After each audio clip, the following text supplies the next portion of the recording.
पिछली वीडियो से मुझे ऐसा फीडबैक मिला है कि काफ़ी बेसिक चीज़ें हम इन वीडियोस में कवर कर सकते हैं जो आप सबके लिए काफ़ी हेल्पफुल रहे। ये वीडियो उन लोगों के लिए है जिन्होंने अभी अपनी इन्वेस्टमेंट जर्नी स्टार्ट करी है या फिर अपनी इन्वेस्टमेंट जर्नी स्टार्ट करना चाहते हैं। सबसे पहले शेयर या स्टॉक का क्या मतलब होता है। शेयर का मतलब है कि आपकी कंपनी में ओनरशिप कितनी है। अगर एक कंपनी ने 100 शेयर इशू करे हुए हैं और आपके पास 10 शेयर्स हैं तो इसका मतलब है कि आप उस कंपनी में 10% के मालिक हैं। ऐसा ज़रूरी नहीं है कि वो शेयर्स मार्केट में ट्रेड करेंगे ही। जो इंडिया की बड़ी कंपनीज हैं जैसे रिलायंस, HDFC बैंक, इनके शेयर्स लिस्टेड हैं और मार्केट में आपके पास अवेलेबल हैं बाइंग या सेलिंग के लिए through the stock market. Reliance जैसी कंपनी ने टोटल 677 करोड़ शेयर्स इशू कर रखे हैं। तो अगर आपके पास रिलायंस के 10 शेयर्स हैं तो इसका मतलब है आप 10 डिवाइडेड बाय 677 करोड़ के रिलायंस में ओनर हैं। मुकेश अंबानी जी के पास अराउंड 51% स्टेक है पूरे इस 677 करोड़ शेयर्स में से।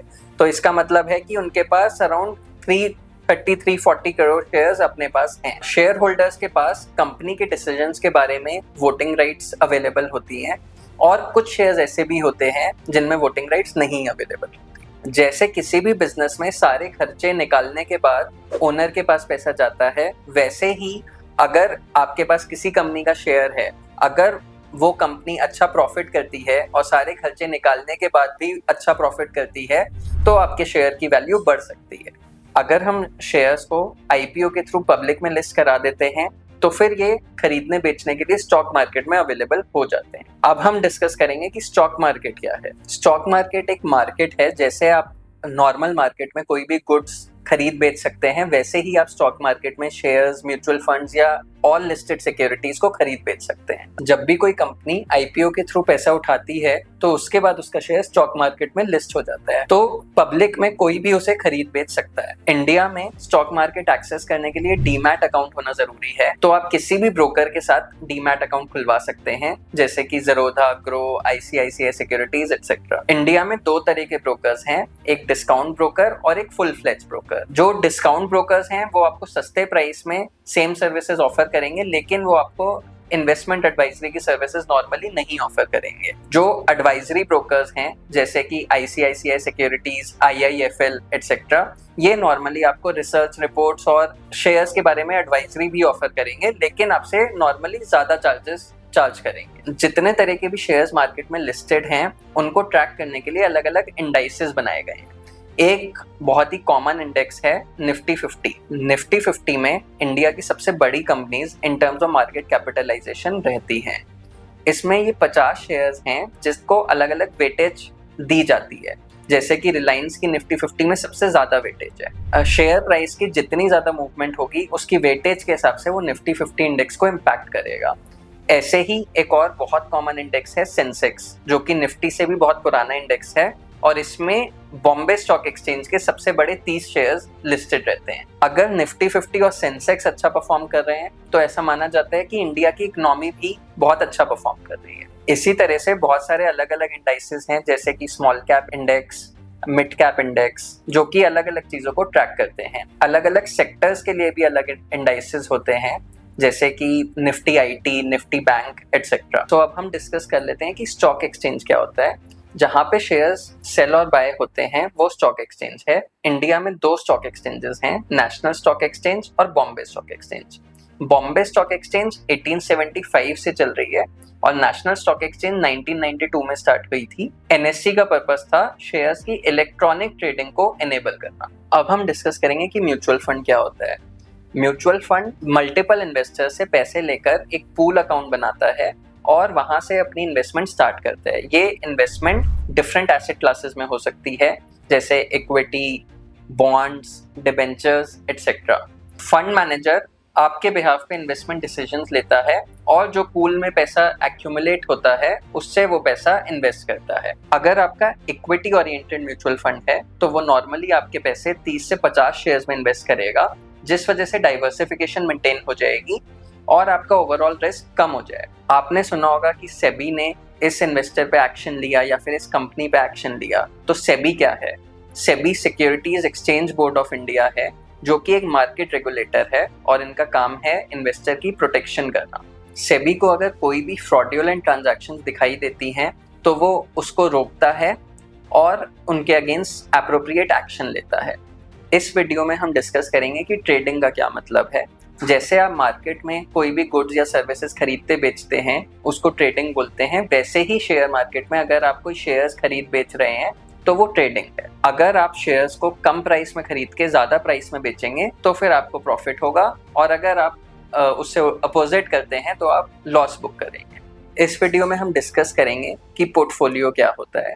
जो भी आप इन्वेस्टमेंट अलग अलग एसेट क्लासेस में करते हैं, जैसे कि gold, real estate, equity, debt etcetera, वो आपका एक पोर्टफोलियो बनाता है। आपने ऐसा सुना होगा कि आपका पोर्टफोलियो वेल बैलेंस्ड होना चाहिए, क्योंकि आपको अलग अलग एसेट क्लासेस में अलग अलग एलोकेशन होनी चाहिए आपके रिस्क एपेटाइट के हिसाब से। अगर आपको एक एसेट क्लास में नेगेटिव रिटर्न आती है मार्केट सिचुएशन के हिसाब से, तो बाकी की एसेट क्लासेस आपको प्रोटेक्ट करेंगी और आपके ओवरऑल पैसे को घटने नहीं देंगी। इस वीडियो में हम डिस्कस करेंगे कि अलग अलग मार्केट फेजेस क्या क्या होते हैं। एक मार्केट फेज है बुल मार्केट। आपने सुना होगा कि इंडिया अभी काफी लंबी बुल मार्केट से गुजर रहा है। इसका मतलब है कि मार्केट कंटिन्यूअसली ऊपर जा रही है। ऐसे ही बियर मार्केट होती है, जब टॉप से 20% करेक्शन आ जाती है तो उसको बियर मार्केट बोलते हैं। और अगर आपकी मार्केट ऊपर नीचे चलती रहती है तो उसको कंसोलिडेशन फेज बोलते हैं। डिविडेंड क्या होता है? अगर आपको कोई भी कंपनी अपने प्रॉफिट में से हिस्सा बांटती है तो उसको डिविडेंड बोलते हैं। ऐसे ही अगर आपने देखा होगा काफी बड़ी बड़ी कंपनीज नॉर्मली क्वार्टरली या सेमी एनुअली डिविडेंड डिक्लेयर करती रहती हैं। ये डिविडेंड सिर्फ शेयर होल्डर के कैश फ्लो को मेंटेन करने के लिए है। जो कंपनी पैसा रीइन्वेस्ट वापस कंपनी में नहीं कर पाएगी, वो पैसा वो शेयर होल्डर्स को बांट देती है। डिविडेंड के लिए एक रिकॉर्ड डेट फिक्स होती है, और अगर आप उस रिकॉर्ड डेट पे उस शेयर को होल्ड करते हैं तो आप डिविडेंड के लिए एलिजिबल हो जाते हैं। आपने सुना होगा कि काफी लोग डेरिवेटिव्स में प्रॉफिट कर रहे हैं या फिर काफी लोग लॉस कर रहे हैं। डेरिवेटिव्स होता क्या है? डेरिवेटिव्स एक फाइनेंशियल कॉन्ट्रैक्ट है जो कि एक सिक्योरिटी पे उसका प्राइस डिपेंड करेगा। जिस सिक्योरिटी पे डेरिवेटिव्स का प्राइस डिपेंड करता है उसको अंडरलाइंग सिक्योरिटी बोलते हैं। इंडिया में कुछ कॉमन एग्जांपल्स डेरिवेटिव्स के हैं, फ्यूचर्स कॉन्ट्रैक्ट और ऑप्शंस कॉन्ट्रैक्ट। डेरिवेटिव्स का बेसिक पर्पस होता है आपके पोर्टफोलियो को हेज करना, लेकिन आजकल लोग डेरिवेटिव्स को स्पेक्यूलेशन के लिए और ट्रेडिंग के लिए यूज कर रहे हैं, जिस वजह से काफी लोग इसमें लॉस भी इंकर कर रहे हैं। और सेबी को ऐसी मेजर्स लेनी पड़ रही हैं जिससे कि रिटेल में डेरिवेटिव्स की ट्रेडिंग कम हो जाए। फ्यूचर्स का मतलब है कि एक स्पेसिफाइड एसेट को एक स्पेसिफाइड डेट पे खरीदने की ऑब्लिगेशन। तो अगर आपने फ्यूचर्स का कॉन्ट्रैक्ट खरीदा है तो वो आपको नॉर्मल एसेट से काफी कम प्राइस पे मिल जाएगा, क्योंकि ये सिर्फ एक कॉन्ट्रैक्ट है, ये एक्चुअल एसेट नहीं है। अब आपको वो फ्यूचर डेट आने पे वो एसेट खरीदना पड़ेगा जिस भी प्राइस पे आपने फ्यूचर खरीदा है उस हिसाब से। अगर आपने फ्यूचर खरीदा है और उस एसेट का प्राइस बढ़ता है तो फिर आपको फायदा होगा, और अगर उस एसेट का प्राइस घट जाता है तो आपको नुकसान होगा। एग्जाम्पल, अगर अभी आपने निफ्टी 50 का फ्यूचर्स 25,200 में खरीदा सितंबर एक्सपायरी के लिए, और एक्सपायरी के टाइम पे निफ्टी की वैल्यू 26,000 हो गई, तो आपके फ्यूचर की वैल्यू बढ़ जाएगी और आप 25,200 में 26,000 के निफ्टी को सितंबर एंड में खरीद पाएंगे।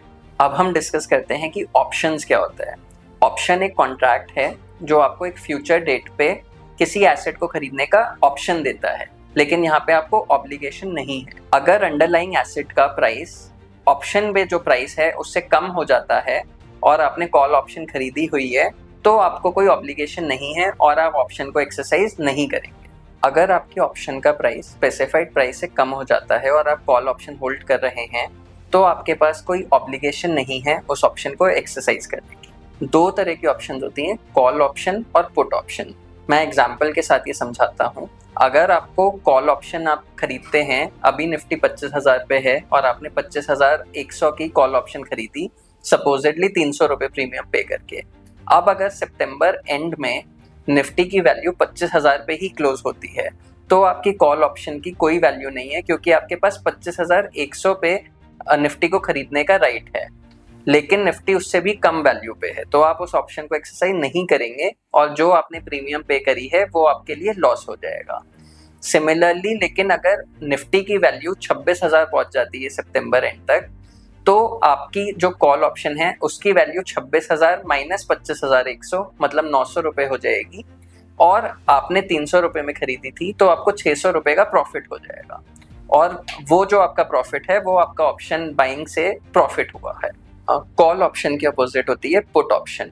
अगर आप पुट ऑप्शन खरीदते हैं तो आपके पास अंडरलाइंग एसेट को बेचने का राइट है, तो कॉल ऑप्शन के बिल्कुल अपोजिट कैलकुलेशंस रहेंगी पुट ऑप्शन की। एंड पुट ऑप्शन में आपको तब फायदा होगा जब मार्केट वहां से नीचे जाती है जिस प्राइस की आपने पुट ऑप्शन खरीदी। अगर आपको ये बेसिक्स का सेशन यूजफुल लगा तो फिर आप हमें और ऐसी वीडियोस के लिए सब्सक्राइब करिए और बेल आइकन प्रेस करिए, जिससे कि आपको नई वीडियोस की नोटिफिकेशन मिलती रहे।